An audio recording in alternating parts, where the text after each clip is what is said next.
The 4 laptops, as a confirmation, they were not dropped off by an officer who was holding them. Those ones were the recoveries. And I'll clearly say, when the officers were off the duty area, all those laptops were handed over to police station for safe custody. And even as we were speaking, they are in Central Police Station for safe custody.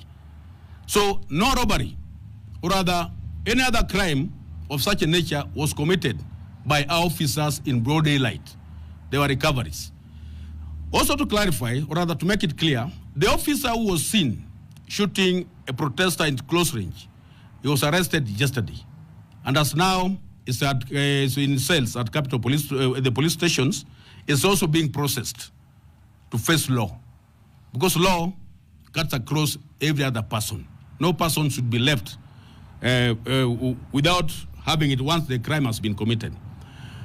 Always we discourage going to such duties where we have got rioters with what we call live ammunition. We normally have what we call the tear gases and normally the riot gear.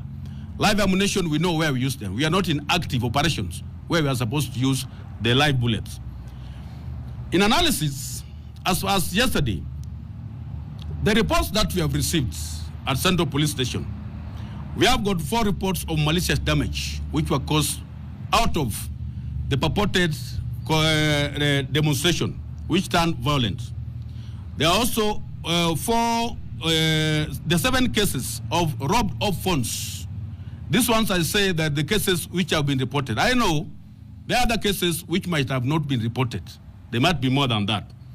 And 2 breakings. The breakings are for the shops. There are 2 ladies who are businessmen within the main area, which there's a concentration as yesterday. One is claiming, or rather reporting, she lost clothing amounting to 2 million. That's too much for that person. That's total loss. The other one has made a report of the items valued at 200,000. And these ones were taken by the protesters. So as you can see, it wasn't what we call a peaceful demonstration. It was a thuggery by its nature. And that one, as a policing fraternity, we cannot allow. My assurance to the public, we are there to provide security to you all, regardless of who you are. But law will be followed to the latter. We would not want to discourage the issues of processions or other demonstrations, provided the right procedures are followed. We have been having demonstrations even since this year by the people, nurses and other people. They have been very peaceful.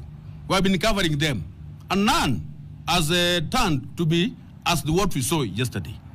We are always ready and we shall provide the necessary assistance to our public in terms of provision of security.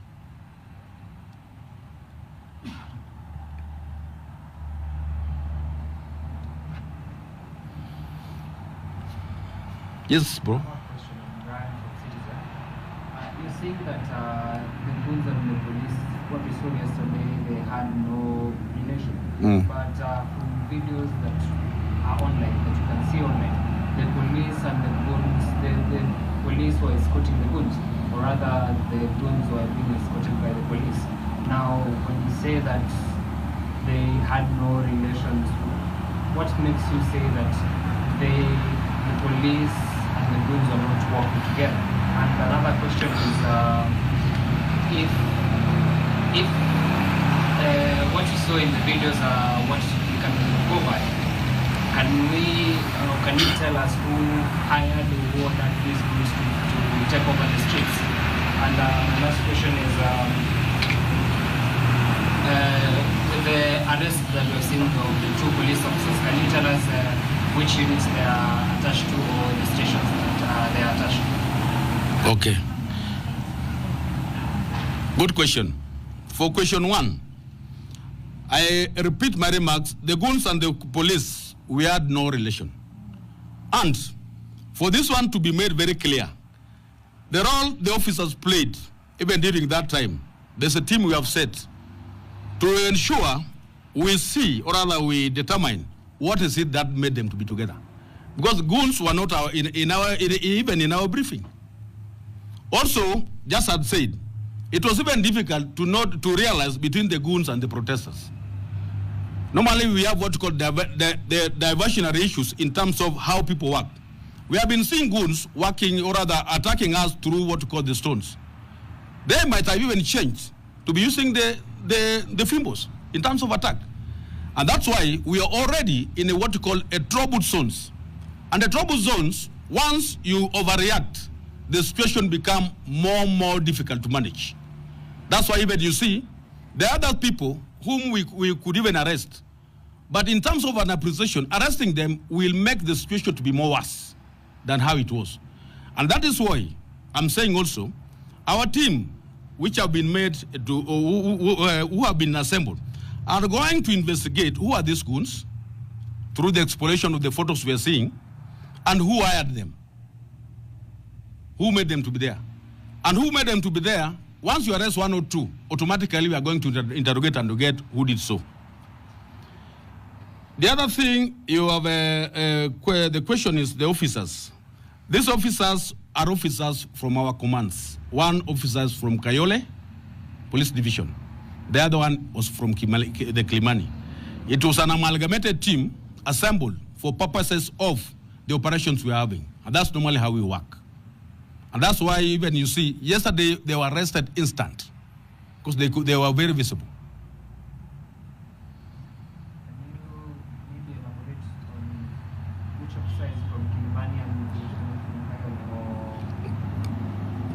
Oh, there's that Barasa. Barasa Masinde is from Kayole. Then Kipiegon. Kiprono is from Kilimani. They were all forming what you call anti-riot team.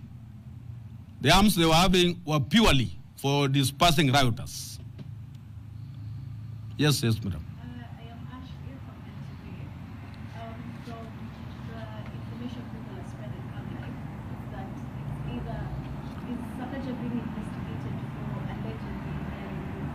Who? Sakaja? Yes. No, that one, maybe my team have not revealed. When you approach Sakaja as a person, we may not get the information. He will recant. But when we start arresting, that's the time we are going. They will tell us who hired them. My other question. Yes. So every time, or rather, people have congregated to protest as a nation. We always have incidents of police brutality. The latest one was yesterday. Is there any evidence, moves you're making to show us that you're going to stop this police brutality? And exactly that it's time police brutality ends? Good question. Before we leave for such operation, there's an elaborate briefing. And this elaborate briefing is also contained in what we call our operation order, which is an evidence. In the operation order, we normally have what we call the tools for work. We are supposed to work for that purpose. And this tool for work for the demonstrators is purely full right gear. No ammunition we're supposed to have. The highest caliber of ammunition we are supposed to have is that one for the rubber bullet, which, if you see it yesterday, they could cause more injury when you are being shot at close range. But when not in close range, they don't have effects. This is what we have been doing. The command systems are very elaborate and very simple to understand. The demonstrations were within the CBD. The commander for the central police station, having mapped out the areas of trouble, we normally give out what we call the officers to seal off those areas. The command is within that area. While we are sitting at the back as strategists, analyzing which is this area which is more trouble, whereby we may also do what we call inserting other troops whom we are having on standby, or rather trying to assemble others to go and seal off those other areas. That is what we call elaborate coordinated approach, making us to achieve with the aim of the operation. Another question is, there was a court ruling a while back that banned police from wearing face masks or cover their identities. And we've seen it is becoming a norm in Kenya for police officers whenever there's a protest to cover their faces with face masks or balaclavas. Now we saw yesterday with the shooting that happened, the police officer had his whole face covered, and it is very hard to know and to see who that police officer is. As the command of the Regional Police. Now, what are you doing, or is it coming down from the command that when you're going out to protest, you should cover your faces, or what are you doing to follow the control? Good question. I've talked of a gear for riot. A gear for riot, a face mask is not a gear for riot. That one is falling against what I call breach of the principles of operation. All face masks, the way we have been wearing them during the corona time, they are not supposed to be wearing in such occasions. What we are supposed to wear in such occasions for riot, because of the aspect of tear gas, we have what we call respirators, which has got the breathing space and the eyes are more concealed. We discourage the wearing of face masks. We are not supposed to wear them. And that one is forming part of what we call the ingredients of a briefing before people leave. However, we may not rule out. We are in a society of policing. Other people may go against the briefing. That's why you could see one or two or having those face masks. The majority were abiding by the law. We shall emphasize on the need of having put on the gears as per the need of that operation. That's an assurance. My name is Sakaja from Team 27.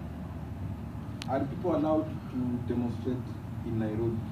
My question is tied to, because the 25th of June is coming, and most definitely there will be a planned demonstration again on 25th, because it's an anniversary of the last year, 25th.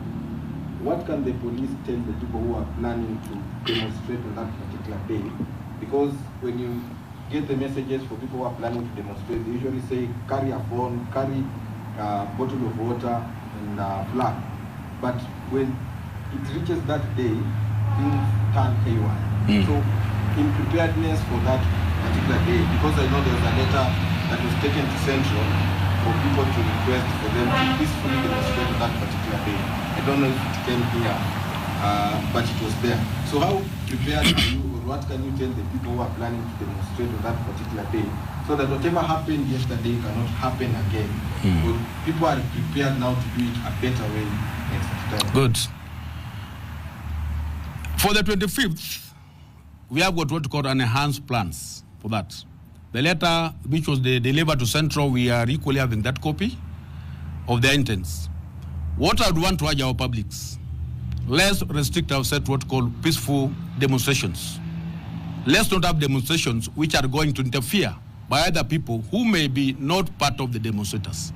Remember, it will be a working day. We shall be having other people operating shops, hotels, and even other advanced stages.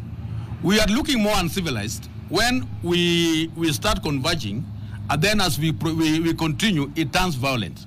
It beats now the logics of conducting it. And this is what is making the situation now to become worse. They become reactive. Like even the other time last Thursday, you saw some going to rough up the officers who are armed. Provocative. We are not there to be at war with you, the public. We are there just to provide safety. We are there, we shall provide enough and good security, the plans we have drawn, to ensure every other person who is going to participate, and even those who are not participating, will be safe for that matter.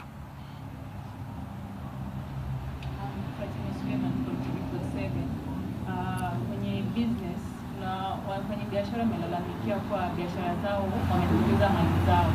So far mmefanya what measures zenye mmefanya ndio kuhakikisha kwamba sababu amesema kama kuna uwezekano wa kuongezeka. Is it possible wanaweza kwa kuongezeka? So your businesses they have got variety. Other businesses are insured, but in terms which can be insurance. But as an agency, we endeavor to ensure every person and the property is very safe. It's only that when it turns otherwise, when this situation, they face the losses. Remember, like yesterday you saw, these people are all over the town. Even when you could even assess Globe, they were there. Area Kamkuji, they were there. And the other areas, they were there. And that's why I said initially, the means for which they had come for the demonstration was not for demonstration. They were coming to loot, which is against the law. Assurance to the business community, security will be there. Officers will be there. We have got enough. Thank you. Kusawa. Yes, thank you. Kuchonjo. Asante.